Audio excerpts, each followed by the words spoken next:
현직 경찰청장의 촛불 집회 비하 발언 의혹을 짚어보겠습니다. 무슨 내용인지 먼저 들어보겠습니다. 당신 말이야 이렇게 바로 나갔어요. 촛불 그거 가지고 이 정권이 무너지고 할 것 같으냐.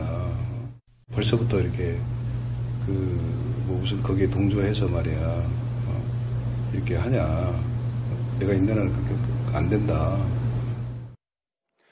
네, 지금 들으신 내용은 강인철 전 광주지방경찰청장의 인터뷰 내용인데 이 강인철 전 청장에게 이철성 경찰청장이 이런 말을 했다, 이런 내용이에요. 네, 그렇습니다. 작년 11월 경에 벌어진 통화 내용입니다. 물론 지금 진실 공방 양상으로 변하고 있지만 네. 촛불 집회가 서울, 광주, 전국에서 이제 일어났죠. 네. 그런데 이제 경찰청에서 각 지방 경찰청에서도 SNS를 통한 여러 가지 사전 홍보라든가 집회에 대한 예를 들면 당부의 말씀이라든가 네. 감사의 말씀이라든가 이런 것들을 많이 합니다. 그래서 11월 초에 광주 지방 경찰청 SNS에 지금 집회 시위와 관련돼서 안전사고 없이 잘 끝내고 또 그런 것에 대한 홍보와 감사, 당부 이런 내용을 올리는 그 내용 중에 민주화의 성지인 광주 네. 이 부분을 이렇게 올렸습니다. 네. 어떻게 보면 당연할 수도 있는 그런 부분인데 이것을 경찰청장이 보고 나서 이 광주지방경찰청장에 전화를 합니다. 네. 그래서 그 내용인즉 민주성지인 광주에서 근무해서 좋겠다.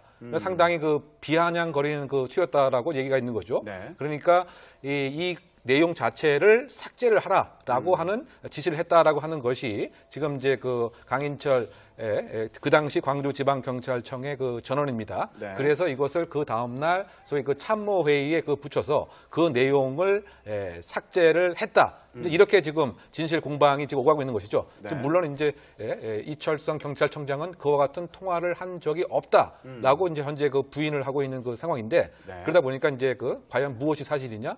그런데 아무래도 이게 경비 전화로 했을 확률이 있기 때문에 통화 내역에 대한 조사는 한계가 있을 테고 아마 가능한 방법은 그 당시 참석했던 참모들이 네. 강 청장으로부터 이런 내용을 들었는지 이 조사를 하게 된다면 어느 정도 실체 진실은 밝혀지지 않을까 보입니다. 네, 변호사님 지금 이웅혁 교수님께서 가능성에 대해서 검증할 수 있는 가능성에 대해서 말씀을 해주셨는데 저런 식으로 이제 검증을 하면 충분한 증거가 될 수 있는 상황인가요? 어떻게 보세요? 근데 저 페이스북을 글을 올린 다음에 바로 전화가 왔고 그 전화를 받은 이후에 바로 한 10여 명 정도의 그런 간부들을 불러서 회의를 했다고 하잖아요. 네. 만약에 그 10여 명 정도의 사람들이 모두 같은 이야기로 실제로 전화를 받았고 경찰청장이 이 글을 내리기를 원한다라고 만약에 증언을 해준다면 네. 그 증언은 상당히 신빙성이 있지 않을까 생각은 듭니다. 네, 그 당시에 회의 내용과 참석자들의 증언이 중요해 보인다 이런 말씀이셨고요. 그런데 또 논란이 되는 게 이 통화에서요. 촛불로 박근혜 정권이 무너질 것 같냐 이렇게 질책을 하고요.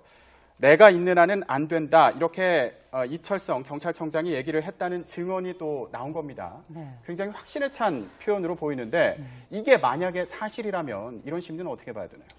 일단은 그때 당시 박근혜 대통령이 이제 재임하고 있을 때 그때 당시에 사실상 그때는 탄핵이 결정되지 않은 상태였고요. 네. 그리고 그때 당시 아마 권력의 상부 쪽에 박근혜 대통령 정권 하에 권력의 상부에 있던 사람들이 가지고 있던 생각들은 무너지지 않을 수 있다라는 평가가 꽤 있었던 걸로 알려져 있는데 네. 그렇다면 지금 알려진 바로는 정의연대 등 여러 시민단체에서 이철성 경찰청장에 대해서 구속해라 이런 주장을 계속 하고 있거든요. 그 네. 이유는 뭐냐면 그쪽에서 주장하는 거에 의하자면 최순실 씨에 의해서 발탁이 돼서 이 사람이 그 자리에 가게 되었다. 이런 입장을 지금 하고 있는데 네. 그렇다면 이게 어쨌든 어떤 과정을 통했건 이게 그 당시 정권에 대한 충성인지 아니면 본인이 해야 될 직무라고 생각하는 어떤 충실의 문제인지 이건 살펴봐야 하겠지만 분명한 거는 권력의 최상위에 있었던 건 분명한 것 같습니다. 네.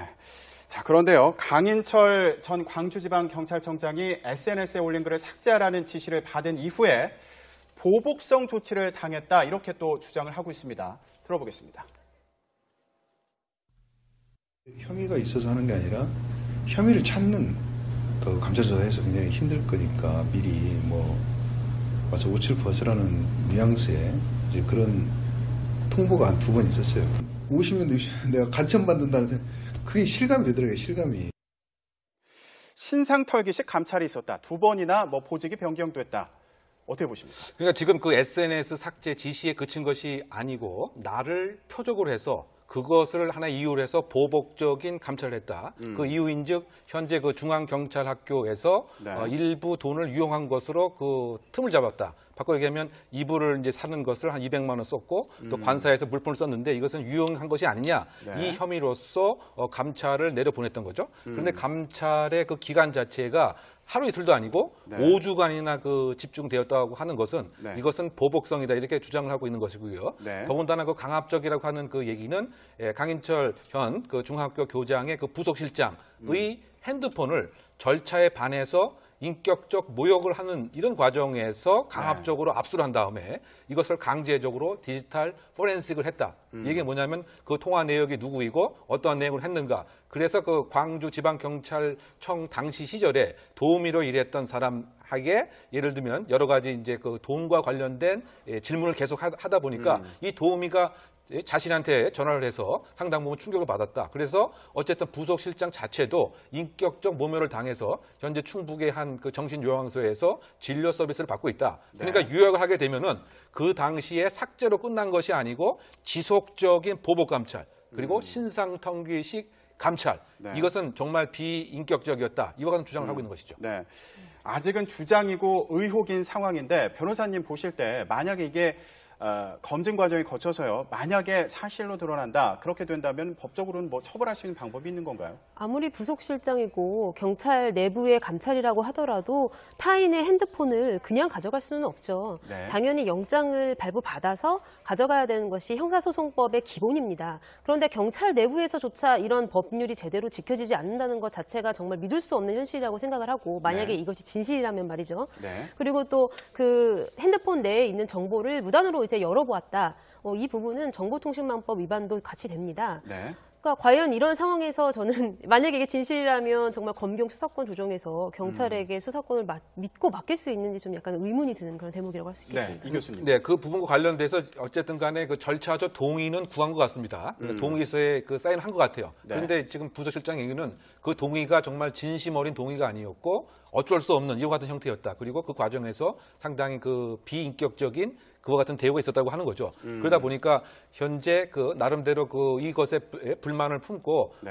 여러 가지 국가기관에 또 제소도 한 것 같습니다. 그러니까 불만을 토로하는 네. 불복과 관련된 인권위에. 그죠? 예. 이 당시 그 감사했던 그 감찰 2명을 대상으로 해서 이것은 사실은 불법적이었고 반인권적이었다 뭐 이렇게 얘기를 하는 것인데요. 네. 어쨌든 간에 그 경찰 내에서 그 감찰의 그 활동과 영향력은 우리가 생각하는 것 이상입니다. 상당 부분 압박감을 느끼는 식으로 이 감찰 조직을 운영하다 보니까 네. 이와 같은 일이 생긴 것이 아닌가 생각됩니다. 네, 알겠습니다. 앞으로 진실이 어떻게 밝혀질지 예, 저는 GH입니다. 지난 시기는 어떠세요, 요즘?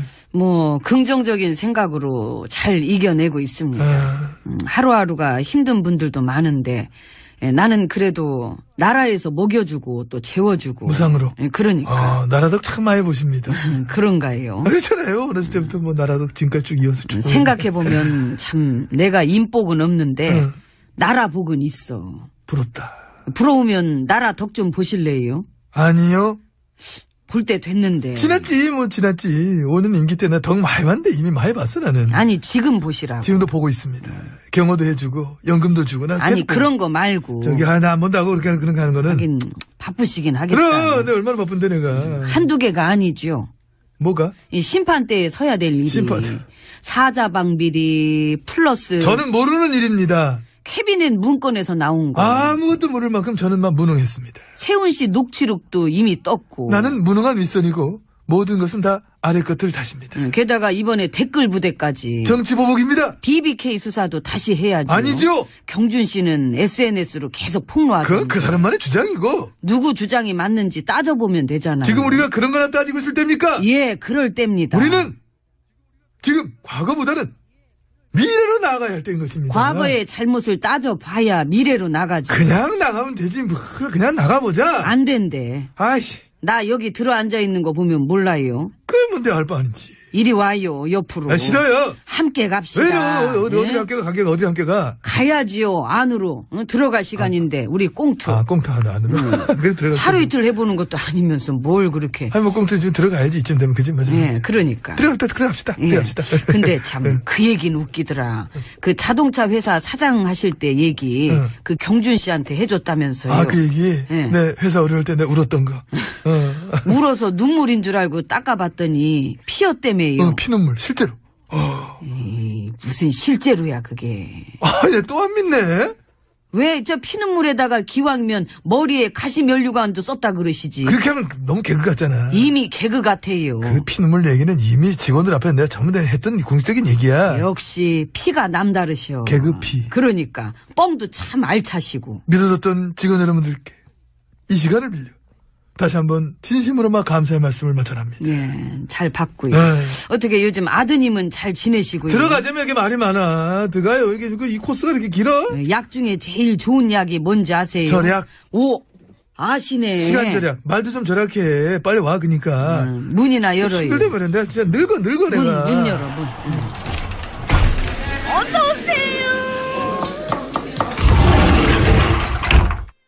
안으로 들어왔습니다. 힘들게 들어왔네. 참 아무리 덥다 해도 이번 주 뭐 다음 주면은 여름도 거의 끝물이죠. 뭐. 그렇지. 뭐 어저께 입추였고 시간은 배신을 안 때려. 흘러간다고.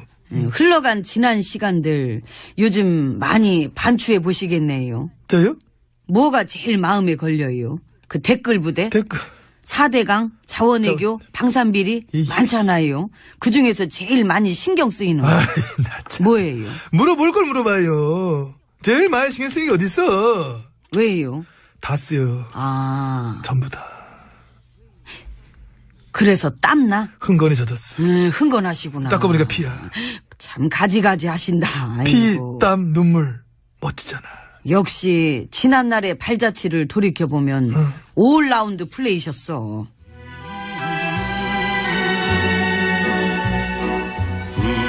나 지금 늙어있니?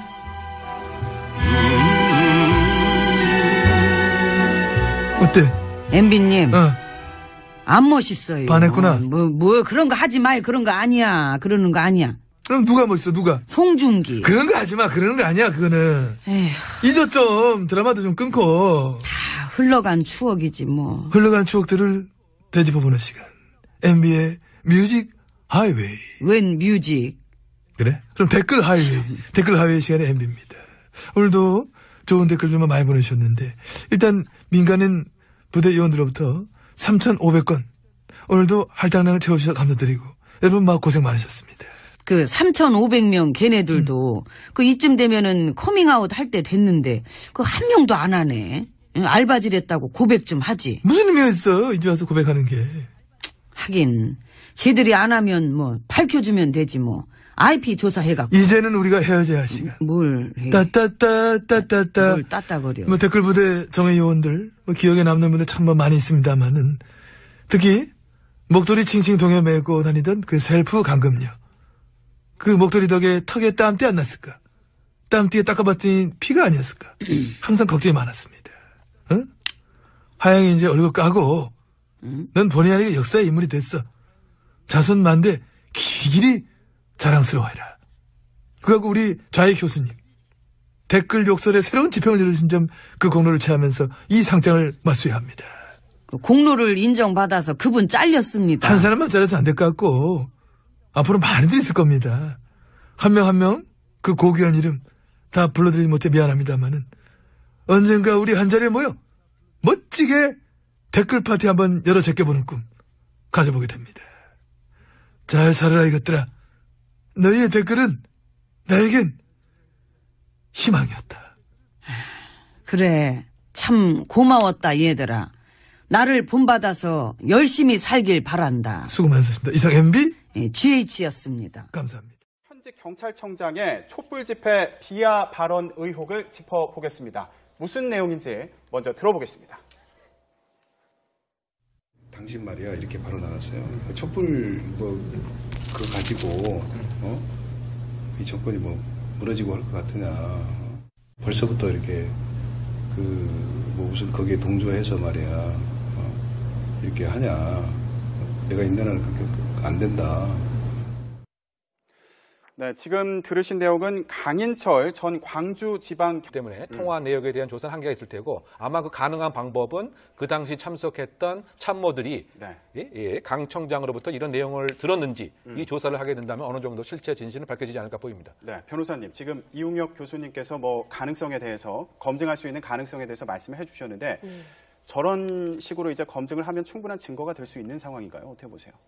근데 저 페이스북을 글을 올린 다음에 바로 전화가 왔고 그 전화를 받은 이후에 바로 한 10여 명 정도의 그런 간부들을 불러서 회의를 했다고 하잖아요. 네. 그 만약에 광주지방경찰청 그 SNS에 지금 그 집회 시위와 관련돼서 안전사고 없이 잘 끝내고 또 뭐 그런 것에 대한 홍보와 감사, 당부 이런 내용을 올리는 그 내용 중에 민주화의 성지인 광주 네. 이 부분을 이렇게 올렸습니다. 네. 어떻게 보면 뭐 당연할 수도 있는 그런 부분인데 이것을 경찰청장이 그 보고 나서 이 광주지방경찰청장에 그 전화를 합니다. 네. 그래서 그 내용인즉 민주성지인 광주에서 근무해서 좋겠다.